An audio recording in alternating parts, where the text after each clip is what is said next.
Hello, everyone. Welcome once again. My name is Angela Spence Bedard. I'm the Communication Director for the Nurse Practitioner Association of Canada. This is the third virtual video that I've created here, and I've been talking about Northern nursing, my lived experience. And welcome once again to the 11th International Council of Nursing Nurse Practitioner Advanced Practice Nursing Network Conference. And I hope you're enjoying yourselves here. I'm actually talking to you from outside my home here in Southport, Manitoba, where I finally decided to settle down after all these years of moving around across the provinces, almost 3 decades. So now I can.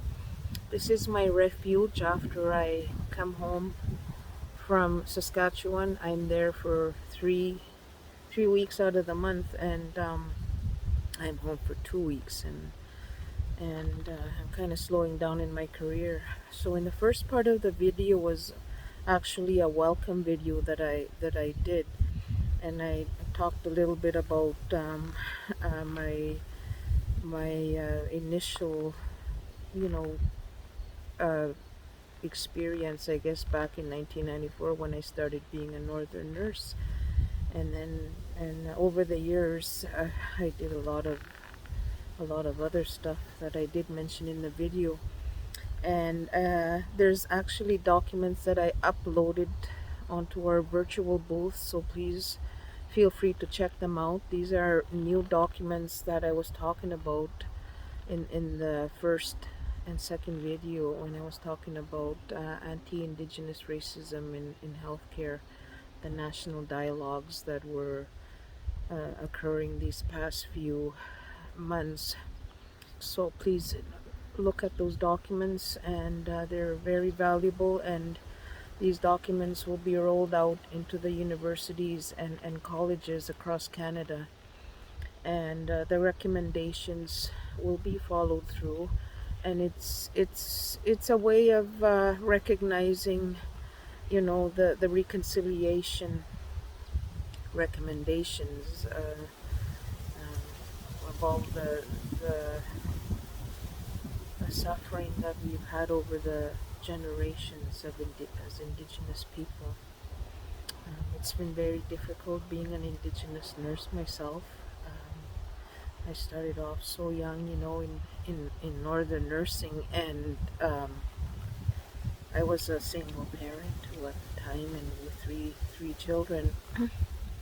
I persevered through that because I had come out of a life situation where I needed to help myself because I didn't want to be on welfare. And so you can say that I'm a successful Indian. I've been called that, in the past, and I laugh because it's actually true. I am. But this is a form of racism as well that I've had to endure over the years being a successful Indian.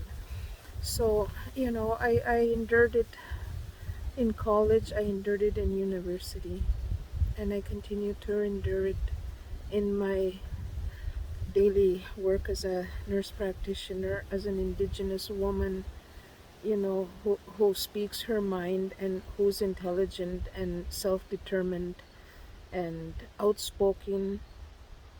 I've been like this all my life. I learned it from my grandparents because they were self-determined for me to survive because of, the historical things that have happened in our community. I actually come from Nelson House First Nation in Nelson House. I was born in a nursing station, and back then, the nurse was actually drunk who was actually supposed to deliver me. And back then, the janitor was there who delivered me. He named me after his daughter Angela, who's my best friend. She was actually here today visiting, and we had a great time. But anyways, he delivered me and named me Angela. So that was my life coming into this world in a nursing station. and then that's where I work. I'm now 54 years old and I'm still working. I'm going to be 55 soon. I'm still working in these places. I started off when I was 17. I'm still here. I have so much life experience that I've had in these communities across the provinces. I had a really nice time when I was in Nunavut. One time I relieved over there back in 2000. It was such a meditative experience over there.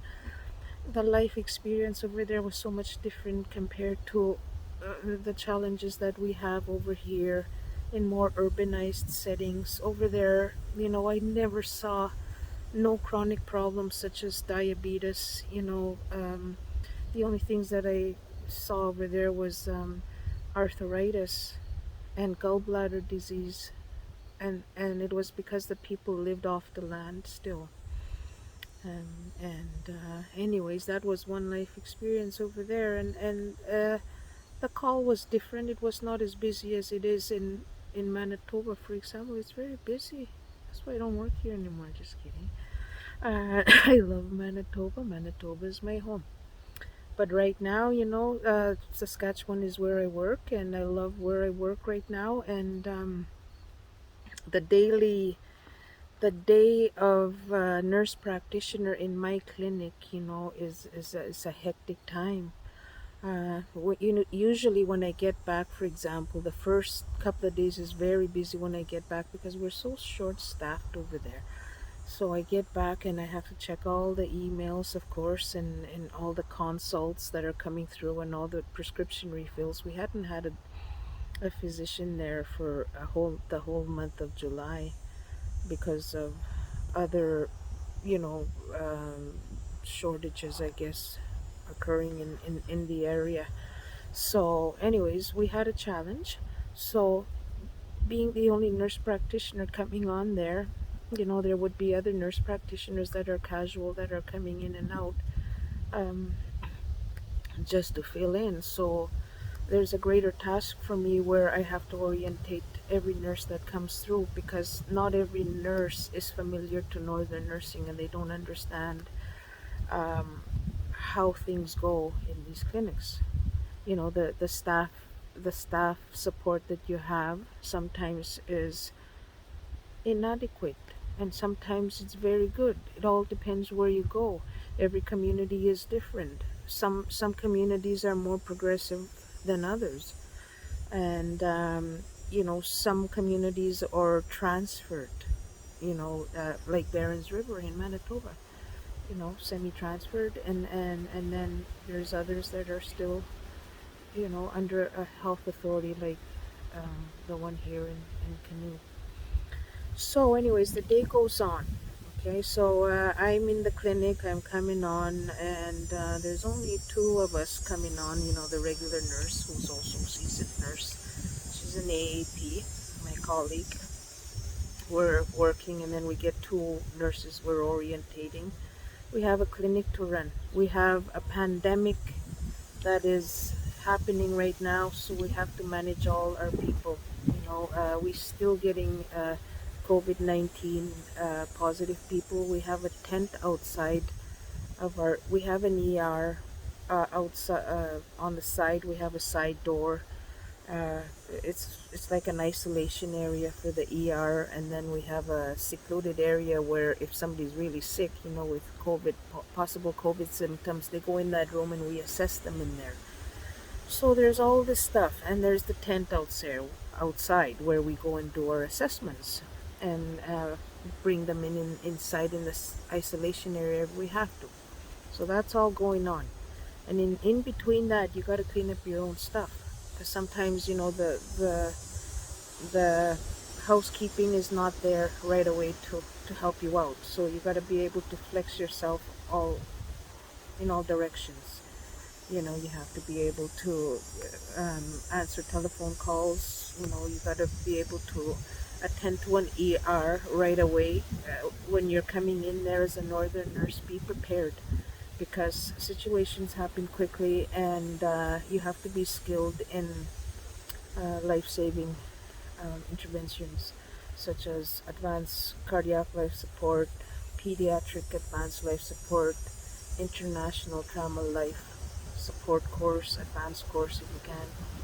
You know, I had mentioned all of those in the previous video. So those are all the things that you need to be aware of in northern nursing. So the day goes on and you have that situation going on, and I had a laboring client while this is all going on. So we have a laboring client going on, and I'm doing interventions of seeing other people coming through the door, because we had the Pfizer clinic going on, and also that day we had baby clinic, immunization, and then we had an emergency. So this is a typical day of a northern nurse. I hope you enjoyed the video, and I hope one of you out there consider being a northern nurse. Enjoy your time here in the virtual booth, and thank you so much. God bless you, and call me anytime, 204-301-0826, and I will recruit you. If you like what I'm talking about, and if it touches you in some way, please call me, and we'll have you recruited. Thank you so much.